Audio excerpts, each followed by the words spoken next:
Hello students, next topic is motion of object under free fall. यानी आपकी क्या है, कोई ऑब्जेक्ट फ्रीली आपकी क्या है गिर रही है। यानी हम क्या है, जैसे ये हमारे पास मान लो एक मार्कर है, फ्रीली हमने क्या है ये हमने क्या ड्रॉप किया है। तो जब भी आपकी कोई ऑब्जेक्ट फ्री फॉल मोशन करती है तो उस कंडीशन में इनिशियल जो वेलोसिटी होती है वो आपकी जीरो होती है। Initial velocity will be zero, यानी u इक्वल टू क्या रहेगा, जीरो। देयरफॉर जो इक्वेशन ऑफ मोशन है, इक्वेशन ऑफ मोशन जो होती है वो आपकी हो जाएंगी v equal to g t, और आपका एक्सेलरेशन रिप्लेस हो जाता है g से, क्योंकि जब आपकी क्या है कोई भी ऑब्जेक्ट फ्री फॉल मोशन करती है तो वो मोशन होती है अंडर ग्रेविटी। तो अंडर जो ग्रेविटी मोशन जब ऑब्जेक्ट कर रही है तो उसके अंदर आपका जो एक्सेलेरेशन जो प्रोड्यूस होता है वो एक्सेलेरेशन आपका बोला जाता है एक्सेलेरेशन ड्यू टू ग्रेविटी। यानी ये हो जाएगा आपका एक्सेलरेशन ड्यू टू ग्रेविटी। ऐसे ही आपका सेकेंड इक्वेशन हो जाएगी आपकी h equal to half ji t square, and third equation is v square equal to 2gh। अब नेक्स्ट है आपका, इसी में ही आपका नेक्स्ट टॉपिक है, कोई भी आपकी ऑब्जेक्ट डाउनवर्ड डायरेक्शन में आपकी क्या है फॉल हो रही है, in downward direction.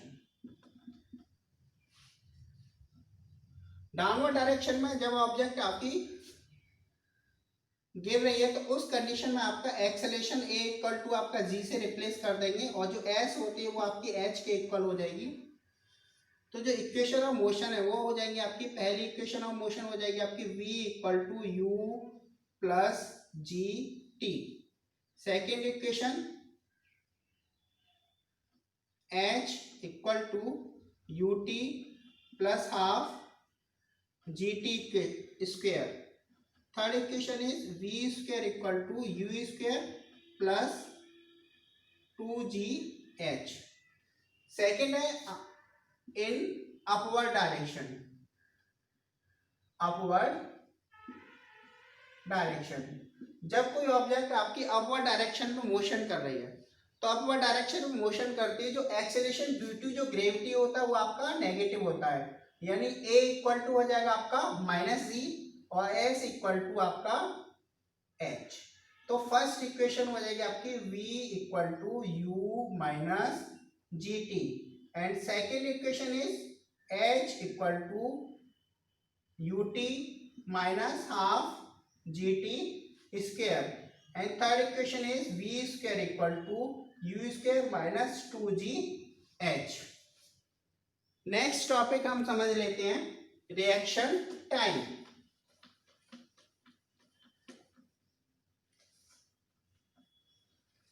Next topic is reaction time. What is the reaction time? तो जो रिएक्शन टाइम जो होता है वो आपका होता है the time which a person takes to observe, think and act. Reaction time आपका क्या है, reaction time is that time which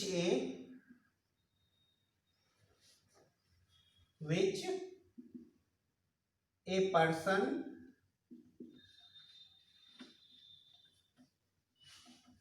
takes to observe,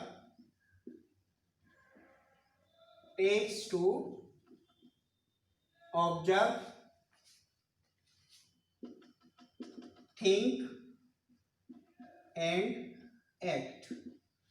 तो यानी हम इसको एक एग्जाम्पल के थ्रू समझ सकते हैं कि रिएक्शन टाइम आपका क्या है, the time taken to observe, think and act is known as reaction time. हम एक एग्जाम्पल ले लेते हैं। मान लीजिए आपके कोई भी पर्सन है, वो आपका पर्सन बाइक आपका क्या है, चला रहा है। बाइक जब चला रहा है और उसकी बाइक है आपकी स्पीड में है, ठीक है, ज़्यादा स्पीड है, और सडनली उसके आगे कोई भी आपका डॉग या कोई भी आपका रास्ते में आ जाता है। मान लो सडनली कोई भी व्यक्ति आ जाता है, तो वो क्या करेगा कि सबसे पहले ऑब्जर्व करेगा। ऑब्जर्व करेगा कि मेरे सामने क्या है, अचानक से आया, ऑब्जर्व करेगा, माइंड उसका क्या करेगा, थिंक करेगा। थिंक करेगा, उसके बाद में वो क्या करेगा, एक्शन करेगा, यानी एक्ट करेगा, यानी ब्रेक लगाएगा। तो जो टाइम टेकन है ऑब्जर्वेशन और थिंकिंग और एक्ट का, वो टाइम ही आपका क्या बोला जाएगा, रिएक्शन टाइम।